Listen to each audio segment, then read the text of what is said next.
Bonjour, l'invité du lundi vous propose une rencontre avec Jean-Baptiste Monin. Avant de commencer l'émission, je vous rappelle qu'au bas de l'écran, vous avez l'adresse de Surf TV, surftvrédaction@gmail.com. Vous pouvez réagir aux propos de Jean-Baptiste Monin et vous pouvez aussi lui poser toutes les questions que vous voulez. Nous lui transmettrons. Jean-Baptiste Monin, bonjour. Bonjour. Je suis très heureux de vous avoir sur le plateau de Surf TV. Alors, bon, on a déjà des questions parce que vous êtes candidat dans le premier arrondissement, évidemment. C'est un arrondissement disputé. Voilà. Jean-Baptiste Monin, d'abord, c'est une question qui intéresse beaucoup les téléspectateurs. Pour quelles raisons vous êtes engagé dans cette campagne des municipales ? Eh bien, j'étais déjà engagé depuis un petit moment sur le premier arrondissement, puisque j'ai été candidat déjà en 2008 au cantonal. Et j'étais également colistier sur la liste en 2008 également municipal. Oui, mais vous n'étiez pas apparent. J'étais quatrième de liste et puis voilà. j'ai fait une apparition courte au cantonal puisque la campagne avait été effectivement un peu éclair. Là, vous êtes un peu en lumière. Eh bien, voilà. Vous représentez la liste Michel Amar. Voilà, et j'en suis très heureux parce que je pense que nous avons un beau projet à porter pour Lyon et pour le premier arrondissement, donc je suis... voilà. Si je vous demande pour quelle raison vous faites de la politique, vous me répondez quoi ? C'est un engagement qui est très ancien chez moi et j'aurais vraiment du mal à vous répondre comme ça en quelques minutes, mais en tout cas je peux vous en parler aujourd'hui parce que je pense que nous sommes dans une situation aujourd'hui où la politique a beaucoup souffert, la politique avec un grand P, et j'ai vraiment à cœur de redonner un petit peu d'espoir aux gens, si vous voulez, parce qu'il n'y a rien de plus difficile quand on a un engagement noble que de s'entendre dire sans arrêt qu'on n'y croit plus. Bien sûr. Et moi j'y crois. Et je pense croyez. que les gens ont raison d'y croire encore, et je veux tout leur donner pour ça. Voilà. Quels sont les grands personnages de la politique des 80 dernières années qui sont importants pour vous ?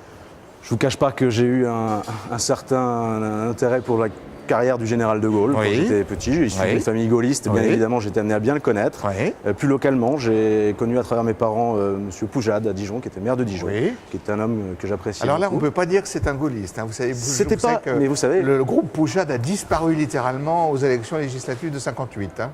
Non, on ne parle pas de ce Poujade. Ah, pardon. C'est le Poujade de Dijon qui était là bien après, dans les années 80-90. Ah, d'accord, oui, alors c'est bien que vous me l'ayez. Voilà, pas Poujadiste, si c'était le Poujade des années 58, c'est celui qui a disparu après. Oui, exactement. Plus tard dans mon adolescence, c'est Jacques Chirac qui m'a vraiment donné goût à la politique. C'est quelqu'un qui vous a... J'avais 15 ans à l'époque, au moment de la fameuse campagne présidentielle de 95, vous vous souvenez, avec un arbre et des pommes. Oui, voilà. La pomme. J'étais lycéen et donc je commençais vraiment à m'intéresser à la chose politique. Donc déjà voilà, tout à fait. Déjà, au lycée. Au lycée déjà. Ah oui, d'accord. Au lycée déjà, alors voilà. Très bien. Par sensibilité familiale sans doute, mais aussi par intérêt vraiment personnel. Alors, une question aussi qui vous est posée, Jean-Baptiste Monin, parce que vous savez que le premier arrondissement est un arrondissement extrêmement branché. Voilà. C'est le moins qu'on puisse dire. Donc, des questions arrivent déjà à propos du premier arrondissement. Est-ce que vous connaissez bien le premier arrondissement, Jean-Baptiste Monin ? Je le connais très bien. Vous le connaissez très bien ? Je le connais très bien. Ça fait 12 ans maintenant même plus que ça. J'y suis arrivé il y a 15 ans en réalité. J'ai été contraint de le quitter un petit peu pendant quelques années pour Alors, on dit que certains élus se trompent sur les frontières du premier arrondissement. Et on l'entend, j'ai entendu pas plus tard qu'hier que le premier arrondissement arrivait de la rue de Grenette jusqu'au lycée Saint-Bruno. Je m'inquiète un petit peu quand j'entends de futurs élus, en tout cas peut-être, dire des choses comme ça. Parce que je pense qu'il faut effectivement d'abord connaître son arrondissement avant de s'y engager. Si vous avez à définir cet arrondissement, vous avez à en parler, donner un petit peu une définition de cet arrondissement, ce premier arrondissement, vous dites quoi ? C'est un arrondissement... multiple, dynamique. Si je dois le définir, c'est très compliqué. On va plutôt faire un portrait chinois, mais effectivement, je dirais effectivement riche, multiple, coloré et surtout attachant. Attachant et très riche parce qu'il est très riche en culture actuelle, mais aussi en histoire. C'est un berceau pour Lyon. D'accord. Voilà. Le travail qui a été fait jusqu'à maintenant, pendant les 2 mandats de Collomb, vous savez qu'il y a eu un travail qui a été fait sur les pentes, sur la rue Lénaud qui s'est entièrement transformée.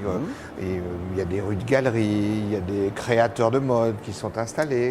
Vous savez qu'en politique, on est quelquefois obligé de reconnaître le travail qui a été fait, quand il est bien fait. Et je suis le premier à reconnaître les choses qui sont faites correctement. Vous savez qu'aujourd'hui, il y a des socialistes qui vont sur la tombe du général de Gaulle et qui mettent tout à fait. Et je trouve ça très bien parce que je pense qu'un certain nombre de clivages aujourd'hui n'ont plus leur place. Donc je repose ma question, Jean-Baptiste Monin. Le travail qui a été fait sur les pans, donc sur ces quartiers qui étaient un petit peu déshérités, il faut bien le dire, il y avait vraiment des endroits qui étaient un peu abandonnés.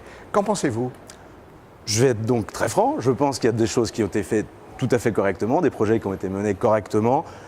Pour autant, beaucoup reste à faire et c'est surtout ça dont je suis conscient. Ouais. Effectivement, on a vu des rues qui ont été redynamisées, revitalisées avec de nouveaux commerces. Pour autant, les abords de ces rues n'ont pas, eux, été pris en compte. Et donc, du coup, ces rues sont étouffées, par exemple. Voilà. Donc, la redynamisation qui a été quand même faite, il faut le dire, à grands coups de millions, ne porte aujourd'hui sans doute pas vraiment autant qu'on l'aurait souhaité sur l'économie globale du premier arrondissement. On pourrait regretter également certains choix en termes d'activité. Ils ne sont peut-être pas en phase avec les attentes des riverains sur tous les quartiers qui ont été dynamisés. Voilà. De quoi vous parlent les Lyonnais? Vous avez commencé votre campagne? Oui. Et de quoi vous parlent les Lyonnais déjà, oui.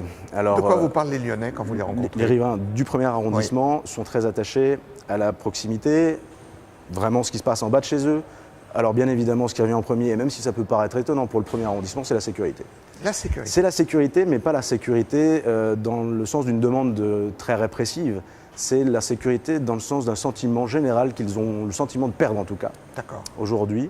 Donc voilà, tout simplement par exemple, une maman qui m'explique que sa fille fait du babysitting et qu'elle n'ose plus la laisser traverser la place Satonnet le soir passé 22h. C'est un problème, évidemment. Il y a bien évidemment la propreté, qui est un immense problème dans le premier arrondissement. Et quand on parle de propreté dans le premier, on parle beaucoup des tags, qui sont à la fois une dégradation visuelle évidente, mais qui aussi dégradent un patrimoine historique. Voilà, ça c'est un gros problème. Et puis toutes les problématiques liées notamment à l'implantation de commerce. La Martinière est un sujet phare sur le premier arrondissement.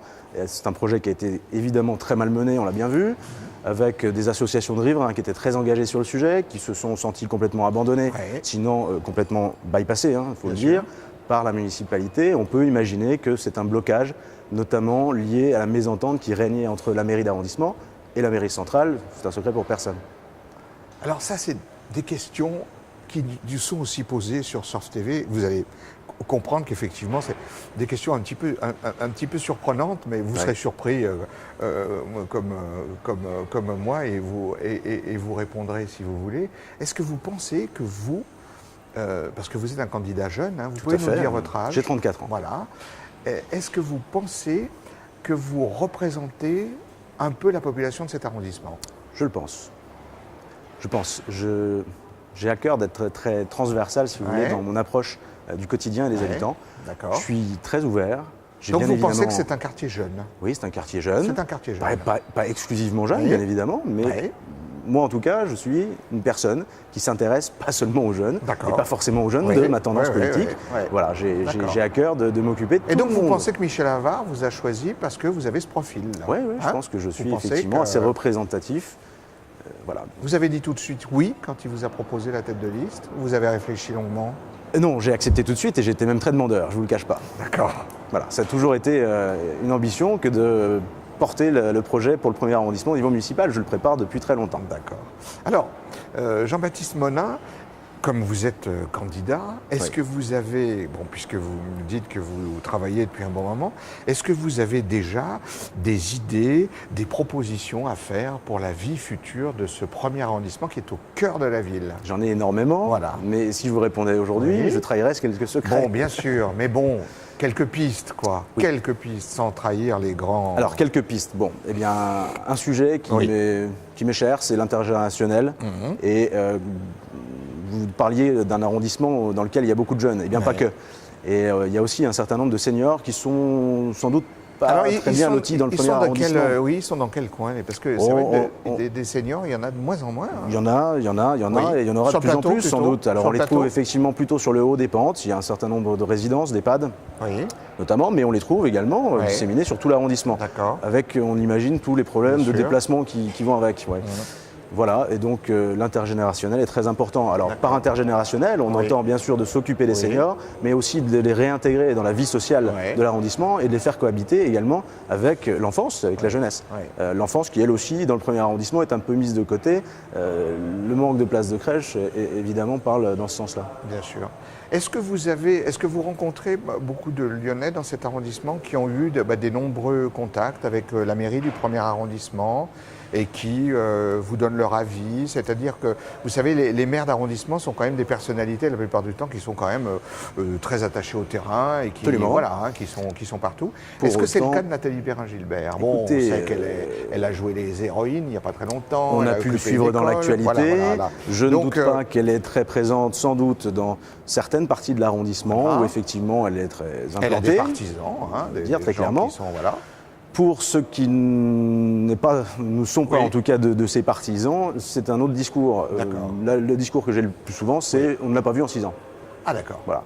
Donc peut-être un manque de rayonnement sur l'ensemble de l'arrondissement. Jean-Baptiste Monin, merci d'avoir répondu à toutes nos questions. On vous reviendrait très bientôt sur le plateau de Surf TV parce qu'il y aura le programme à développer et à nous parler. Là, je vous en dirai plus, c'est promis, avec grand plaisir. Vous allez proposer dans le 1er arrondissement, surtout que je pense que les enchères vont monter. Je vous promets que nous avons de belles propositions. Parmi toutes les listes. Puis on parlera de ces batailles entre les listes de Front de Gauche, les listes du GRAM, enfin voilà, tout le dispositif politique et la bataille qui va avoir lieu dans le 1er arrondissement. Avant de vous quitter, je rappelle qu'au bas de l'écran, vous avez l'adresse de la rédaction, surftvrédaction@gmail.com. Vous pouvez réagir aux propos de Jean-Baptiste Monin et vous pouvez aussi lui poser toutes les questions que vous voulez, ce que vous avez commencé à faire. L'invité du lundi se termine. La semaine prochaine, nous aurons un autre invité. À bientôt.